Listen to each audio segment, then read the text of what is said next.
በፍቅር ያበደች ሴት ካሳየኝ እኔ የማይሞት ሰው አሳያለሁ ያለው ድምፃዊ አስገኘው አሽኮ በፖሊስ ቁጥጥር ስር መዋሉ ተሰምቷል። ላገባ ፈልጌ አንድ ሴት ቤት ሽማግሌ ብልክ ልጁ ምን አለው የሚሉኝ እናትና አባቶች ናቸው ያሉን። ምንድነው ይሄን አሁን ልሸመጥጡ ነው እንዴ? መጀመሪያ ጥያቄያቸው ልጁ ምን አለው አይደል? ይሄ ምን ነው የሚያመለክተው? ፍቅርን ብቻ አይ ፍቅር ካለው በቂ ነው ለምን አይሉም? እንደ ቤተሰብ ነው ያጠፋ ነው እንደ ሀገር። ሽምግልና እንኳን ስንልክ ልጁ ምን አለው አይደል እንደምንባለው ለፍቅር ራሷን ያጠፋች ሴት አውቃለሁ ነው ያልኩት። እኔ አታብዱም ነው። አዎ አታብዱም፣ አትበዱ። እንደ ዜጋ መብት አለ፣ የማምለክ የመሰብሰብ መብት አለ። ስለዚህ መንግስት ደግሞ የኛን መብት የማስከበር ግዴታ አለበት ብዬ አምናለሁ። ከዚህ በላይ ግን የምንታገስበት ምንም ምክንያት የለም። መብታችን ነው። መንግስት ደግሞ ያለው ህዝብ ሊያገለግል ነው እንጂ ለሌላ ጉዳይ አይደለም። ስለዚህ ይሄ አግባብ አይደለም። እንደ አዲስ ኪዳን ካህናት ቤተክርስቲያን፣ እንደ መልካም ወጣት፣ እንደ ማርሲል ቴሌቪዥን ይሄ ጉዳይ የኛ ጉዳይ ነው። በጸጋ ስጦታዎች አገልግሎት ላይ በዋነኛነት የጌታ የኢየሱስ ስምና የወንጌሉ ቃል ሊነገር ሲገባ የውሃ፣ የዘይት፣ የሰው አልባሳት ሽያጭ እንዲሁም ሚራክል መኒ በማለት ከመጽሐፍ ቅዱሳዊ አስተምሮ ያፈነገጡ ልምምዶች ወንጌልን እየሸፈኑ መሆናቸው በወንጌላውያን ስም ማጭበርበርና ምዕመናንን ማወናበር ስለሆነ በአካባቢው የምትገኙ የሚመለከታችሁ የመንግስት አካላት አስተዳደራዊ እርምጃ እንድትወስዱ በአክብሮት እንጠይቃለን። አስገኘው አሽኮ ሴቶችን በተመለከተ በሰጠው አስተያየት ላይ ከኢትዮጵያ የህግ ባለሙያ ሴቶች ማህበር የተሰጠ መግለጫ እንደምታወቀው በሀገራችን የሴቶችና የሴት ህጻናት ጥቃት ከጊዜ ወደ ጊዜ እየጨመረ አይነቱን እየቀያየረና በአፈጻጸሙም እየረቀቀ የመጣ እጅግ አሳሳቢ ጉዳይ ነው። ይህንንም ለመከላከል የተለያዩ የሚመለከታቸው አካላት እንዲሁም መላው የህብረተሰብ ክፍል የራሱን አስተዋጽኦ ማድረግ እንዳለበት እሙን ነው። አብዛኛው የማህበረሰብ ክፍል ጥቃት ምን ማለት እንደሆነ በቂ ግንዛቤ የሌለው ከመሆኑም በተጨማሪ በአንዳንድ ግለሰቦች የሚሰነዘሩ ሴቶችን የተመለከቱ አስተያየቶች ለጥቃት መባባስ ጉልህ ሚና አላቸው። ከዚህ ጋር ተያይዞ ሰሞኑን በአንድ ታዋቂ ግለሰብ ማለትም በድምፃዊ አስገኘው አሽኮ ሴቶችን በተመለከተ በማህበራዊ ሚዲያ ላይ የተደረገው ንግግር ሴቶች በአካላዊ በኢኮኖሚያዊ እንዲሁም በጎጂ ልማዳዊ ድርጊቶች እየደረሰባቸው ካለው ጥቃት በተጨማሪ በጠቅላላው በመፈረጅ የስነ ልቦናዊ ጥቃት እንዲደርስባቸው ያደረገና ብዙ ሴቶችንም ያስቆጣ ተግባር ነው። በሌላ በኩል ደግሞ ጉዳዩን ብዙ ሰዎች እንዲቀባበሉትና የበለጠ ሴቶች ላይ እንዲዘባበቱ ያነሳሳም ጭምር ነው። ድምፃዊው ከዚህ ቀደም የሀገር ካስማ በተሰኘው ሴቶችን ለማበረታታት ታልሞ በተሰራ ህብረ ዝማሬ ላይ በመሳተፍ የሴቶች አጋር መሆኑን በማሳየቱ እንደ ተቋም እውቅና ሰጥተን የነበረ ሲሆን አሁን ባደረገው ንግግር ግን ሴቶች ላይ የጥላቻ ዘመቻ እንዲከፈት በማድረጉ ማህበራችን እጅግ ያዘነ መሆኑን ለመግለጽ ይወዳል። ድምፃዊ በንግግሩ በፍቅር ያበደች ሴት ካሳየኝ የማይሞት ሰው አሳያለሁ በማለት ሴቶችን ሁሉ በአንድ በመፈረጅ በአጠቃላይ የሴቶችን ስብዕና የሚነካ ሴቶች በህገ መንግስቱ የተሰጣቸውን ክብራቸው ተጠብቆ የመኖር መብት የጣሰ አስተያየትን ሰጥቷል። ይህ ንግግሩም በሀገራችን የጥላቻ ንግግርና የሐሰተኛ መረጃ ስርጭትን ለመከላከልና ለመቆጣጠር የወጣውን አዋጅ ቁጥር 1185 ህዝባር 2012 አንቀጽ 2 ኒውስ አንቀጽ 2 እንዲሁም 4 እና ኒውስ አንቀጽ 7ን የጣሰና የወንጀል ተጠያቂነትን የሚያመጣ ተግባር ነው። በመሆኑም ማህበራችን ግለሰቡ በተገቢው መልኩ በህግ ተጠያቂ እንዲሆን የሚሰራ መሆኑን እየገለጽን የተፈጸመውን ድርጊት አጥብቀን እናወግዛለን። ዛሬ ላይ ያለ ተጠያቂነት የምትተላለፍ አንዲት ጥላቻ ነገ ላይ በሴቶች ላይ ለሚፈጸም ከባድ ዘመቻ በር ከፋች በመሆኑ ይህንን ንግግር የምታሰራጩ የማህበራዊ ሚዲያዎችም ይህንን ከማድረግ እንድትቆጠቡ እናሳስባለን። በሴቶች ላይ የሚፈጸም ጥቃትን መከላከል የሁሉም የህብረተሰብ ክፍል ኃላፊነት ነው። በሴቶች ላይ የሚፈጸም የጥላቻ ንግግርን አጥብቀን እንቃወማለን ሲል ነው የኢትዮጵያ የህግ ባለሙያ ሴቶች ማህበር የገለጸው። ታዲያ ድምፃዊ አስገኘው አሽኮ ሴት ልጅ በፍቅር አታብድም ይላል ድምፃዊው። ምክንያቱን ሲያስቀምጥ ሰው አታፈቅርም፣ ሴት ልጅ የምታፈቅረው የወንድ ልጅ ብቁነቱን፣ ብር፣ ቁመናና ደህንነትን ነው። ይሄ ነው ዋና መለኪያው። ይሄ ደግሞ ፍቅር አይባልም ሲል ምክንያቱን ደርድሯል። እስኪ ሀብታም ሴት አፈቀርኩ ስትል የሰማ አለ? የለም፣ አትልፉ። ምክንያቱም የብቃት ወይም ኳሊፊኬሽን ጥያቄ የለባትም። ምናልባት መውለድ ወይም የልጅ ፍላጎት ብቻ እንጂ። በተቃራኒው ወንድ ደግሞ ምንም ትሁን ምን መስፈርት የለውም፣ ብቻ በክብሩ አትምጣበት እንጂ ሲል ነው ድምፃዊው አስገኘው አሽኮ ከሰሞኑ እጅግ አነጋጋሪ የሆነውን ጽሑፍ ያሰፈረው። የኢትዮጵያ ኦርቶዶክስ ተዋሕዶ ቤተክርስቲያን በአቡነ ገብርኤል ላይ ያሳለፈችውን ውሳኔ በዓለማዊ ሕግ እይታ መገምገም የማይቻል ስለመሆኑ እንዲቆያችሁን ጠበቃ ሰብለሰፋ ነኝ።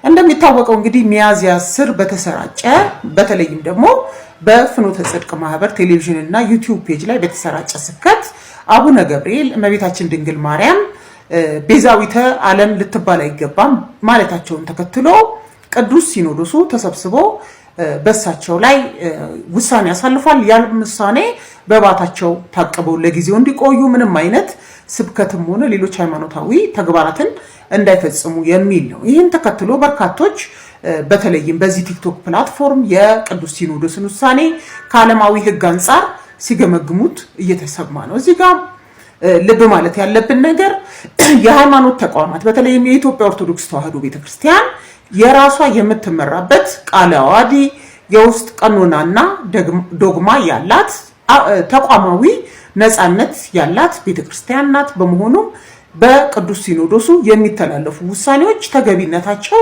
ከነኚህ ከሃይማኖቱ ሕግጋት አንጻር እንጂ በዓለማዊ ሕግ የመናገር ነፃነት ወዘተ ጋር እያነጻጸርን የምንተቸው አይደለም እና በዚህ ቲክቶክ ፕላትፎርም የቅዱስ ሲኖዶሱን ውሳኔ ከዓለማዊ ሕግ አንጻር እየተቻቹ የተለያየ ትንታኔ የሚሰጡ ሰዎች አካሄዱ ትክክል አለመሆኑን የሃይማኖት ተቋማት የሚወስኑት ውሳኔ በራሳቸው የውስጥ ሕግጋት የኦርቶዶክስ ተዋሕዶ ቤተክርስቲያን ቀኖናና ዶግማ ቃለ ዓዋዲን መነሻ ያደረገ በመሆኑ በዓለማዊ ሕግ ሊመዘን የማይችል መሆኑን መገንዘብ እና እርምት ሊወሰድ ይገባል። እንደኔ ተሳዳቢ የዲያብሎስን ስራ የሚሰራ ሰው አልነበረም።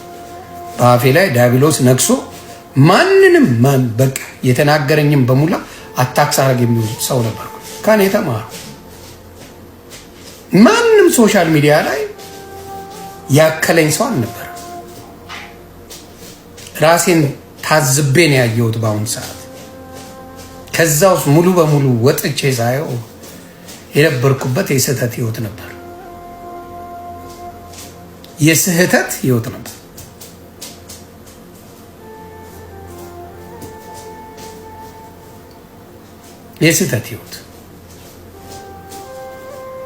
የስህተት ህይወት ማለት የተናገረኝን እጥፍ ድርብ ተናግሬ አሸማቀቅ ነበር። እጥፍ ድርብ ተናግሬ አሸማቀቄ ባዶ ከት ነበር። እጥፍ ድርብ ነው ማወራ። ይሄ የምታውቁት ህይወቴ ነው። የምታውቁት የተናገረኝን ፈጣሪው ነው። እጥፍ ድርብ ባዶ ነው ማለት። ከዛ ህይወት ያወጣኝ ኢየሱስ ክርስቶስ እንጂ እኔ አይደለሁም።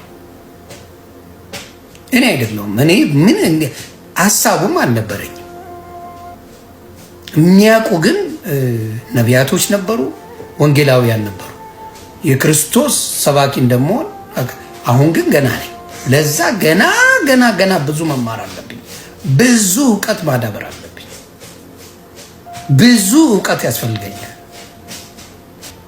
ስለዚህ አሁንም እምላችሁ ምንድነው ሌሎቻችሁ ቆም ብላችሁ ራሳችሁ ነው። ይሄን ትውልድ የሰሩ ገድላት ናቸው። ይሄን ትውልድ የሰሩ ድርሳናት ናቸው። የትናንት ታሪክ ያነብና ተክልዬ ለመሆን የሚያስብ ትውልድ ይፈጠራል። ስለዚህ ትውልድ ወላጅ ናቸው። ለዚህ ነው አሁን ብዙ ጊዜ ሰው አይገባውም።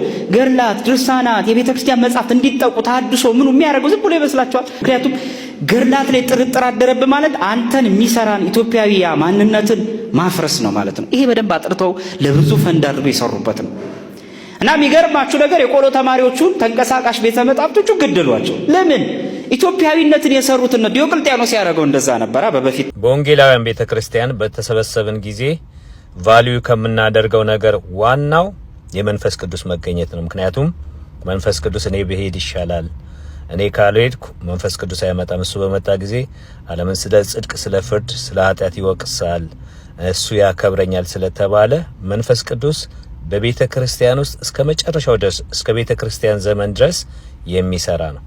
እሱን ጉባኤያችንን እንዲረከብ ስራውን እንዲሰራ ለሱ ሰተነው ነው የምንጀምረው ማለት ነው። በጣም ከሚያስደስተኝ ወደዚህ ወደ ወንጌላውያን አብያተ ክርስቲያናት መጥቼ ጌታ ኢየሱስ ክርስቶስን ተቀብዬ ህይወቴ ከተለውጦ በጣም ከሚያስደስተኝና ወደዛ ለአምልኮ እንድሮጥ ከሚያደርገኝ ነገር አንዱ የሱን መገኘት ቅዱሳን ይናፍቃሉ፣ ይዘምራሉ። ከዚህ ከሚዘመሩ መዝሙሮች አንዱ እንድጥቀስላችሁ ከነዛ ውስጥ ኦ መንፈስ ቅዱስ ኦ መንፈስ ቅዱስ ያንተ መገኘት ደስታ ኃይላችን ነው፣ ተገኝ በማላችን አንተነ ክብራችን። ይህንን ቪዲዮ የምሰራው ወንድማችን ደምረው ዛሬ ተጠምቋል። ጠዋት ስነሳ በኢትዮጵያና እኔ ባለውበት ቦታ የ8 ሰዓት ልዩነት ስላለ ሚዲያዎች ሁሉ በሱ ጥምቀት ተጥለቅልቀዋል።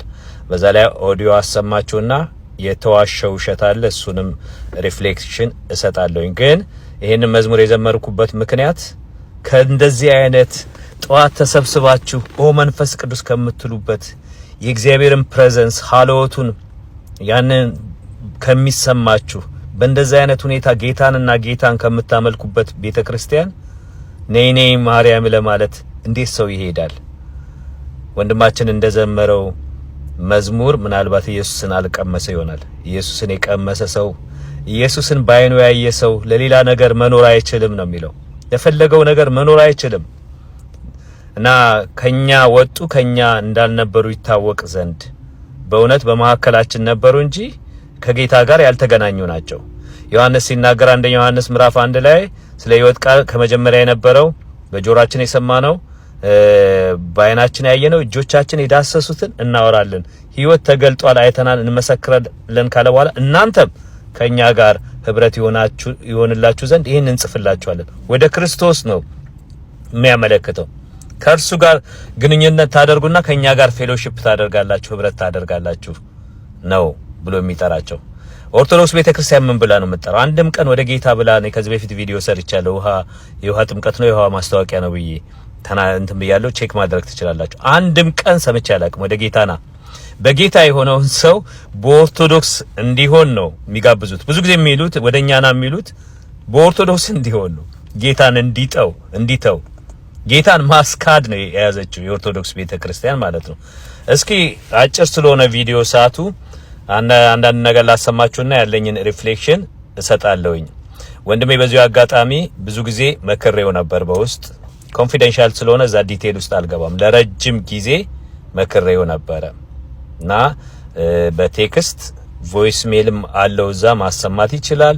እንደገና ደግሞ በስልክ ደውዬ ነገሮችን እንዲያስተካክል መክሬው ነበር። በተለይ ስነ መለኮት ትምህርትም እየተማርኩ ነው እያለ ቲክታክ እየሰማ ነበር እዛ የሚማረው። እንዴት ፈትነው እንዴት አድርገው ያንን ሰርቲፊኬት እንደሰጡት ገዋን እንዳለበሱት ራሱ አይገባኝም። ቲክታክ እየሰማ በሄድፎን በእንደዛ አይነት ሁኔታ ነው እዛ ሲከታተል የነበረው ማለት ነው። እና እዛ ሄዶ ፖለቲካ ሲሰራ ነበረ ማለት ነው። እስኪ ይሄንን እናዳምጥ። እሱ መጀመሪያ ላይ እሱ የተናገረው ነው የምንሰማው። ከዛ ዘማሪያም የተናገረው ነው። ከዛ ደግሞ የቤተ ክርስቲያኑ ካህን የሆኑ ሰው የተናገሩትን እንሰማለን። በየማዕከሉ እያቆምኩ አንዳንድ ሪፍሌክሽን እሰጣለሁኝ።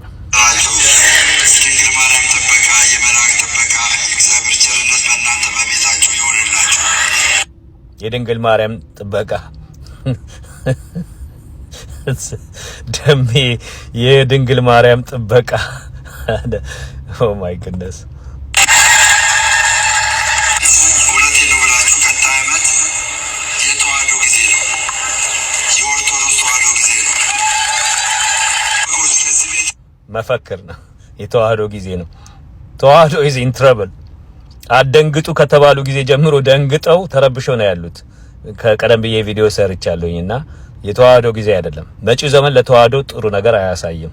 አክቹአሊ ጠቅላላ የተከበሩ አባት አቡነ ማቲያስ በዝክረ ንቂያ በመክፈቻቸው እንዳሉ ሕጸጽ ካለ በትምህርታችን ላይ መውጣት መታረም አለባቸው ተብሎ ለመጀመሪያ ጊዜ ያንን ተናግረዋል።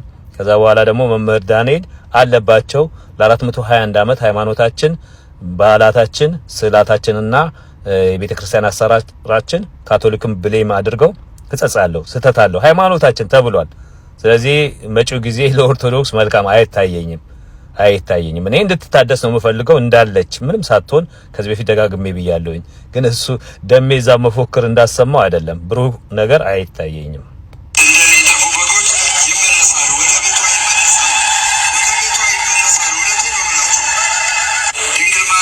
ወደ ቤታ ይመለሳሉ። ወደ ኦርቶዶክስ እኮ ነው፣ ወደ ጌታ አይደለም። ወደ ኦርቶዶክስ ይመለሳሉ። ከዛ ጣዖትን መጥቆራን ያመልካሉ። ከዛ ለስዕላት ኤቭሪዴይ ቢዚ ነው እና እንደዛ እየተደረገ ይሆናል ነው የሚለው።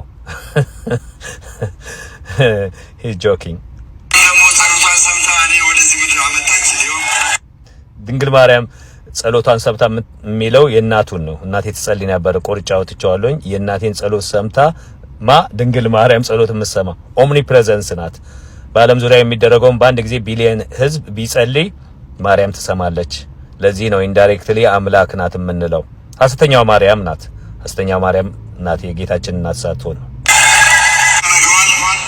የትላንትናው ፓስተር ደምረው ወልዴ በልጅነት ሀብተወልድና ስመ ክርስትና ተሰጥቶት በስላሴ ልጅነት በተዋሕዶ ቤተክርስቲያን ያደገ ቢሆንም የበግ ለምድ በለበሱ ተኩላዎች ተስቦ ሳያውቃት ቤተክርስቲያኗን ተለይቷት ለ20 ዓመታት ፓስተር ሆኖ የራሱ ቸርች ከፍቶ ብዙ ሰዎችን በራሱ መንገድ እየመራ ይኖር ነበር።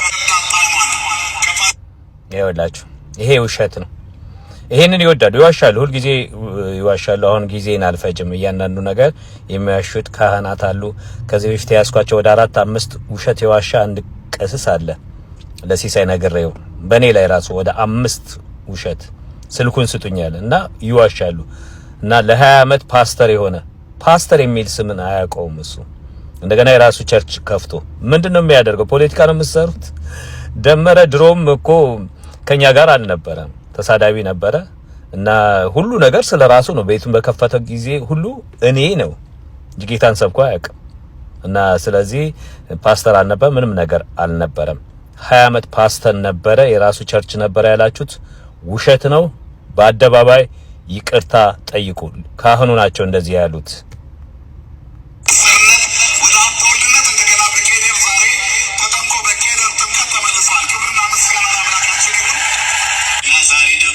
ከአገልጋይ ደምረነት ቆይ ከቤተክርስቲያን ጋር እውነትም ስሙ ደምረው ነው የተደመረው፣ ከቤተክርስቲያን ነው። የክርስትና ስሙ ራሱ ሳይረሳው ሀብተወልድ የክርስትና ስሙ ኦኬ፣ የክርስትና ስሙ ሀብተወልድ ነው። ከአገልጋይ ደምረውነት አገልጋይም አልነበረም፣ ራሱ ሊሰጠው ነው ወደ ደምረውነት። ባይዘዌ ቤተክርስቲያኗ ባለፈው አስቀድማ መግለጫ ሰጥታለች። የዲሲፕሊን አክሽን ወስዳ ነበረ እና ዲፕ የሆነ ስተት ውስጥ ነበረ። እዛ ውስጥ አላቀውም ምን እንደሆነ እና ከዛ በኋላ ደግሞ ኤክስ ኮሙኒኬት አድርገዋል ከቤተ ክርስቲያን። የወንጌላውያን አብያተ ክርስቲያናት ወይም ደግሞ ቤተ ክርስቲያን ኤክስ ኮሙኒኬት ስታደርግ ሲሪየስ ኢሹ ነው ማለት ነው። በቃ እንግዲህ ወዲያ መካፈል ይችላል ማንም፣ ግን ኤክስ ኮሙኒኬት አድርገናል ከኛ ወገን አይደለም ብለው ዲክሌር አድርገዋል። እንዲህ አይነት ችግር የነበረበት ነው። በአጭር ቃል ባድ አፕል ነበረ። ባድ አፕል ደግሞ ከአፕል ትለዩታላችሁ። ሌሎችን አፕሎችን ሌሎችን አፕል ነው የሚባለው በአማርኛ እና እንዳያበላሽ እንደዛ ነው የምታደርጉት። እንደዛ የተደረገ ሰው ነበር። አጭር ነገር ልናገር። ደሜ የተናገረው ክሬዲት የሰጠው ለዘማርያም ነው። ዘማርያም ማለት ደግሞ አብሮት የነበረ ዘማርያምና ልደተ ቃል ነው። ዘማርያም ማለት ዴሊ ስለ ገድል የሚያወራ ነው። ኢየሱስ ሲባል ያስጠላኛል ያለ ነው። አይታችሁ ይሆናል። እሱ ነው እሱ እየጠየቁት እና ለዚህ ያበቃኝ ብሎ ክሬዲት የሰጠው እሱ ነው። እና ዘማርያም ከአንድ ቀን እኔ ለ2 ዓመት በቲክቶክ መጥቼ መጽሐፍ ቅዱስ አውጥቶ ሲናገር አልሰማውም። አክቹአሊ ቲክቶኮሶች ገላትም በተቹበት ጊዜ ያለውን አይደለም የታለ እያለ የካደ ሰው ነው።